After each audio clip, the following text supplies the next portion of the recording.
Have a wonderful congregant named Andy Karsner.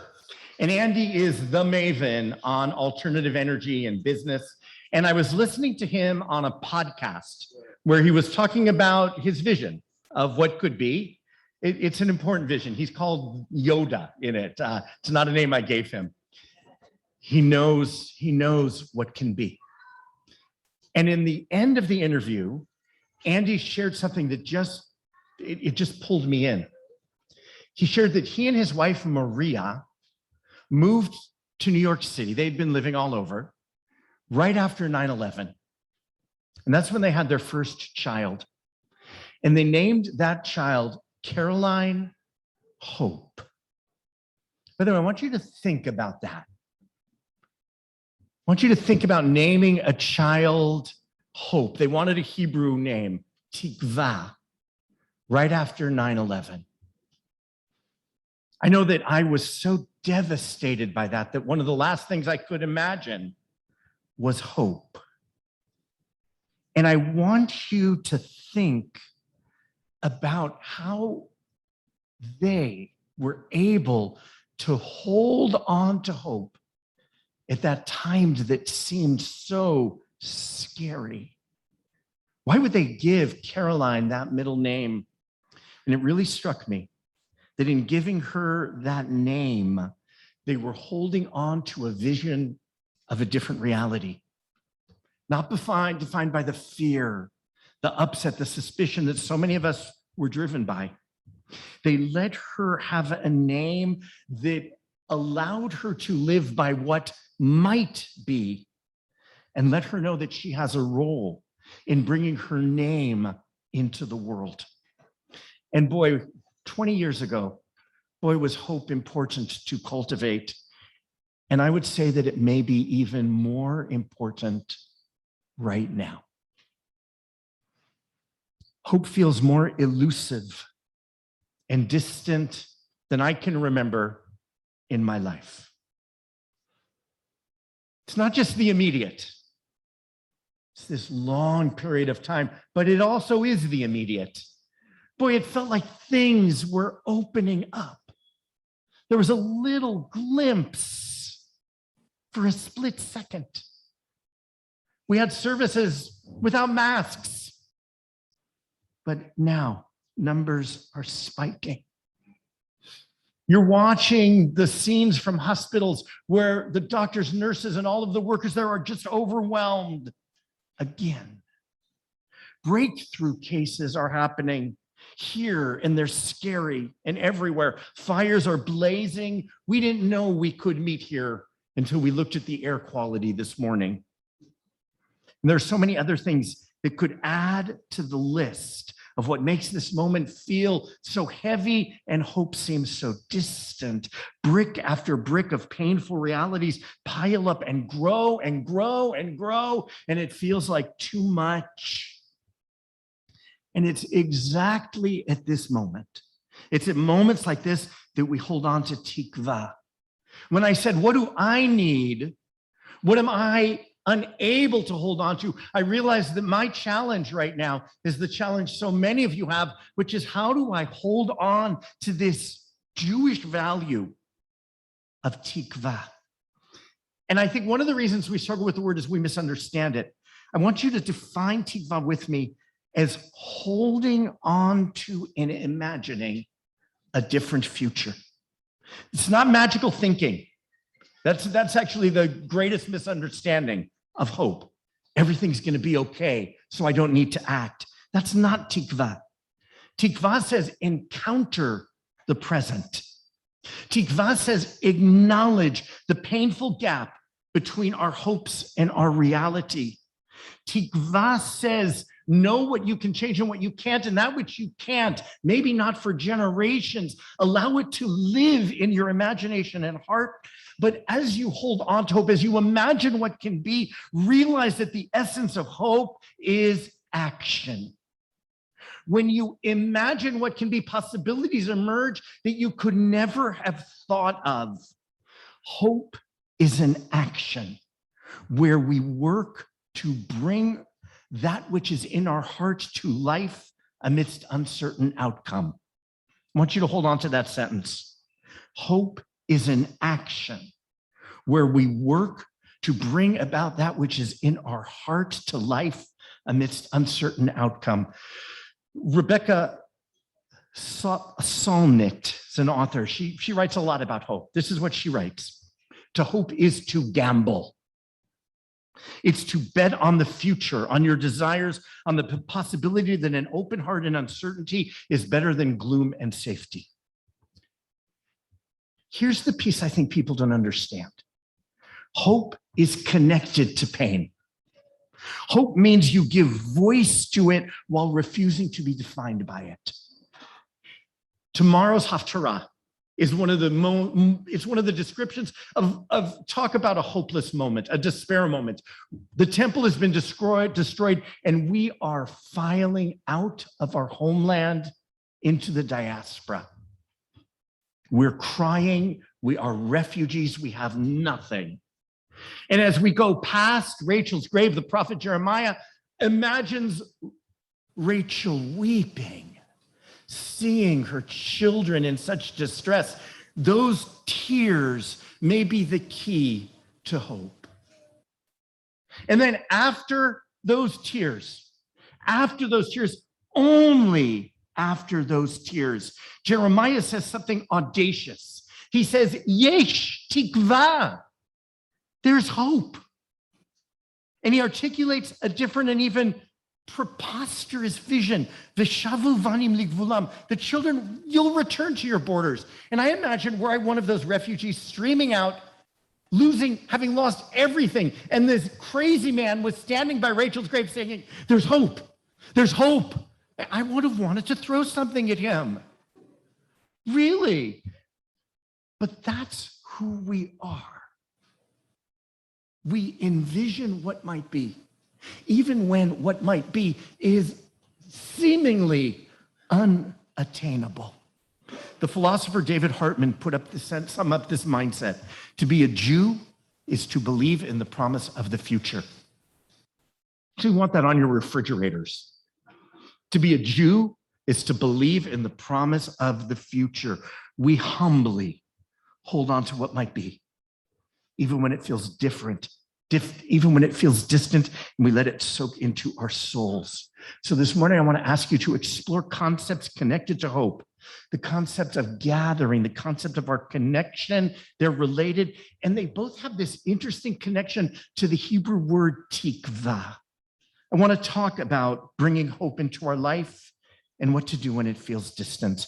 Imagine with me the word tikva. Taf, prefix, kuf, vav, he. For those of you who don't know Hebrew, taf, kuf, vav, he. Kuf, vav, he, kaveh. Interesting. Do you know what the word kaveh means? It means to gather. A mikveh is the place where the water gathers together. What's the connection? I actually think that as the word developed, as the concept developed, the connection between gathering and hope may be one of the most important things to hold on to. Tikva grows and lives as we gather. That was this morning's Haftarah. Hannah and her family go off to Shiloh, where the offerings were. They pray, they offer. It was in the gathering that the magic happened. Like us, they traveled together. It would be me and my brother elbowing one another in the back seat of the car, and mom saying, boys, behave, we're going to synagogue. And when we got there, we were there with our chevra, those people who I hold on to till today. And then we did rituals, and even if you don't connect to them, they seep into you. This is who we are. We stand for something. We let things touch us. Hannah and her family did the rituals for then offerings. We do the rituals now. Study, prayer. And amidst community, you pour out your heart. You find your individual prayer, as Hannah did. Then and now, it's gathering that creates the spiritual energy that changes us. It's one of the reasons I became a rabbi. I love what happens when we gather. Our prayers, there are shared values. We check in, we talk about them. There are doubts, and we talk about those too. I love it when we do the healing prayer, because then I can go to that person who said that prayer and said, how are you? How's it going? How can I help? Who are you praying for? We reach out when we gather because our hearts connect.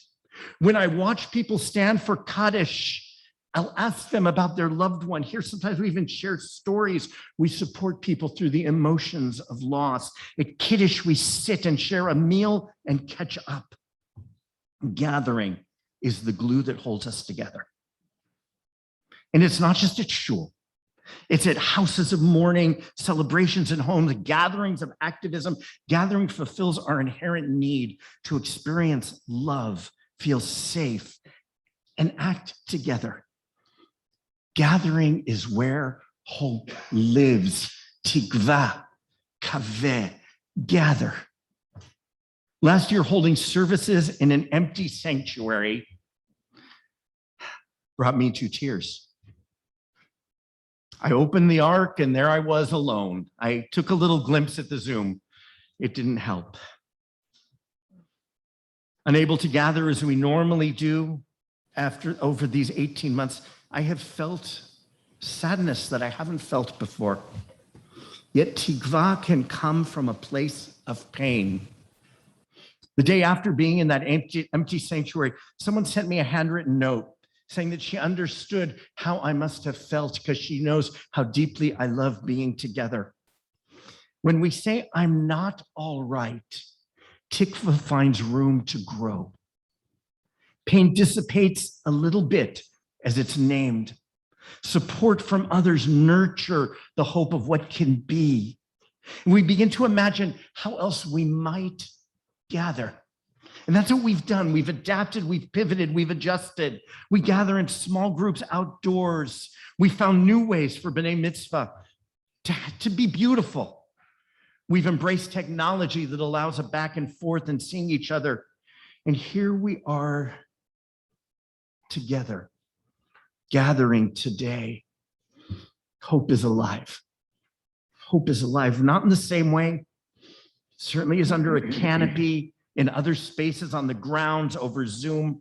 We will gather again as a community, and it will be wonderful and it will be different. And here's my ask of you. I'll always leave sermons with many asks. Ask one is to say, where's your pain? And how might that pain translate to some hope? Ask two, it's a hard ask. How will you gather at a time when you may not be able to gather as you did before? And think of gather in the broadest of ways. It may be a gathering of two, calling up someone you haven't seen, gathering in a small way with families outside. How will you gather as a shul, even when we can't get together in a big way? Because my deepest fear is after pandemic, for all that we've adjusted, adapted, and pivoted, that the act of gathering has been lost. And we have to reclaim it. Priya Parker wrote a book called The Art of Gathering that would have been my sermon that I wrote 4 weeks ago, because I thought we'd gather again in the sanctuary. We need to relearn how to gather. My ask of you is mindfully and consciously, intentionally, think of how you will recommit to gathering, because it's in gathering that hope is found. An aspect of gathering, but it's more than that. And the hope that it fosters is connections.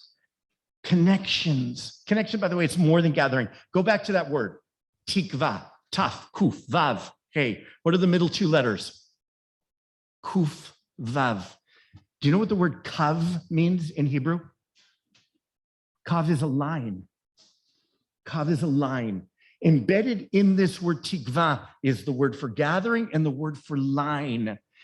The lines are the connections that go back. That, by the way, is a beautiful sermon. The connections that go back and what they do to us, the lines that are to one another and how we keep them going, the lines are up to God. In hope, embedded in hope, are the connections that we have to one another. Hope lives in connections. And let's be honest, the lines that connect us have both strengthened and frayed during pandemic. And my thesis is that unless you look at the place where hope seems to be distant, you will not be able to get to the place where hope can live once again. Let's look where hope has been strengthened. We are so aware of the lines of connection to fellow human across the world because virus and pandemic know no borders. We need to work together. It's amazing that the scientists have come together as they have. We need to say we are united to fellow human anywhere in the world. And then we need to let that make a moral call on our soul to say, what do we need to do to strengthen those connections? Because so many around the world are suffering. Our connections to our fellow human need to drive us to actions that lift people up who need uplift. Yes, connections have been magnified, but they've also frayed. By the way, our connections were threatened far before pandemic. Read the Surgeon General Murty's book that came out right before pandemic called it Together. Because Murty in that book talks about the loneliness that pervades American society and the impact of that loneliness on health. And he creates a thoughtful analysis of what has caused it. And then our question as we're thinking about our connections to one another is how do we play a small role in fixing it?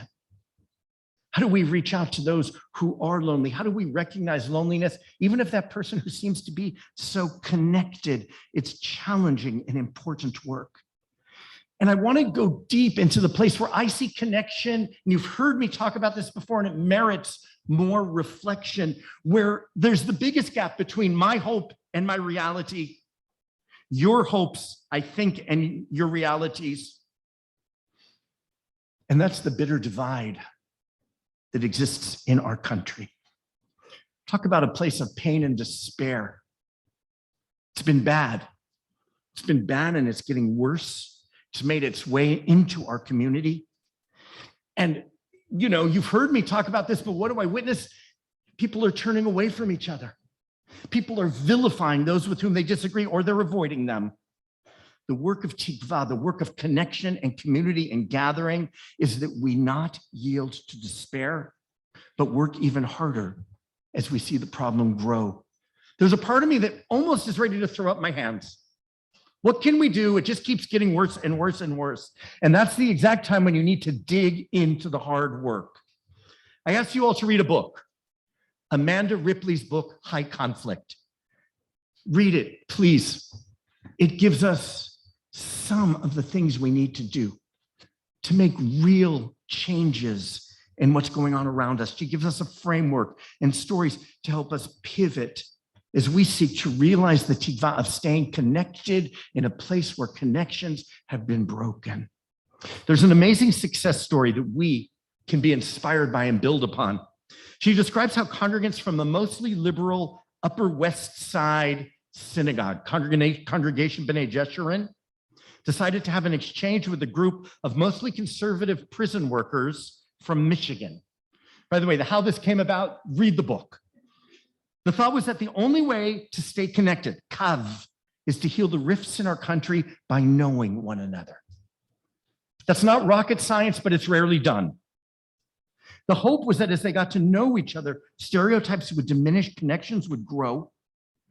And what they did is those fears, those oh thems, that damn thems, all of the fear and the anger and the judgments which make connection impossible, they made strides, small gains. They visited each other to really listen and learn. They had good facilitators. And it wasn't easy. They heard opinions with which they passionately disagreed. People were nervous and afraid. They were uncomfortable. And of course, as with any encounter with someone you really disagree with, they got angry. And that's good. But they found something else. They found that those people who they thought were were people who had amazing spirit, generosity, openness, and humanity. They exchanged open doors of possibility.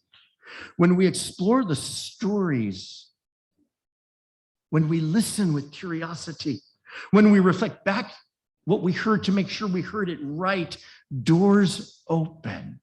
Doors open because when humans connect one to another, hope lives. Tikva changes from the, oh my God, it will never be, to possibility.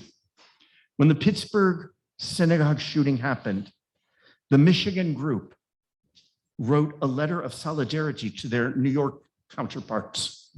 Two of them flew to New York City and read it at Shabbat services at B'nai Jeshurun, and listen to what they wrote. We're writing today as conservative, patriotic Americans. We believe America is indeed an exceptional place that has served as a unique symbol and model to the world. As such, we've seen enough of the divisive politics that separate our country, are calling for an end to any rhetoric that confuses hate and fear-mongering with patriotism. We must stop this before America stops being America. We all have that capacity, left, right, wherever we stand, to stop hate. This exchange interrupted the cycle of seeing people through the glasses of anger and division. The tough work of passionately disagreeing, acting on our ethical core in ways that really, really differ angrily at times from that person with whom we disagree, holding on to their humanity at the same time, that's what emerged from the encounter. And by the way, I always have to give this caveat. Of course, there are people with whom we cannot create connection, either because their actions are evil or they refuse to interact civilly. But more often than not, that's the exception and not the rule. And we've made it the rule and not the exception. More often than not, we discover people who are thoughtful, who are ethical, and with whom we can find shared purpose and action. That's the America. That's the Jewish community that I hope for and that I'm willing to work for. The hope that sustains me is that CBJ become a place where people with divergent perspectives feel respect from and give respect to one another. And we're going to dig into the work this year. We're going to learn skills. We're going to create small groups of divergent viewpoints to listen and talk with a facilitator around things where we might be able to find shared opinions. We're going to call the program Tikva, and I believe its impact will ripple. Hope comes little by little. It grows and begins to gain force. In the Talmud, they say, when you pray for hope, but things don't work out, what should you do? By the way, what would your answer be? Go back and continue to work, is what the Talmud says. I began with the name Caroline Hope, Carolyn Tikva. By the way, when you meet Andy and Maria, ask them the middle names of their other 3 kids, because they're all great names. Bill said that if they had a 5th kid, the middle name would be Oops. But I want to conclude with another name. It's a great name. This name came from amidst the chaotic evacuation of Afghanistan. Those tragic, terrible scenes that we saw just last week. A very pregnant Afghani woman got onto the C-17, determined to fly to freedom. And she went into labor during the flight. Did you read about this? They realized she needed more air because she was going into distress. So the pilot descends because the air pressure is a little bit different. The Afghani women used their shawls to give her privacy. And when the plane lands, medics rush on board. There was no time to get her to the hospital, and the baby was born on the tarmac. When the baby was born, the parents decided to name her Reach, which was the call signal of the airplane. Tikva calls upon us to reach. And my call to you is to reach together. May we reach into our pain and find hope. Today and in the coming weeks, reflect on your pain. Reflect on your hopes. What are they? Name them. Connect to Jewish tradition to help you see if there are other hopes that might not even be aware of. I pray that you reach towards one another. Think about those with whom you'll connect. Challenge yourself to reach towards someone who you might not have thought about before today, and think about how you might deepen the lines of connection that we all need. I ask you to reach into areas where hope seems lost. Think about what those areas are for me, for you. Think about what you do to hold on to hope and narrow the gap between what is and what might be.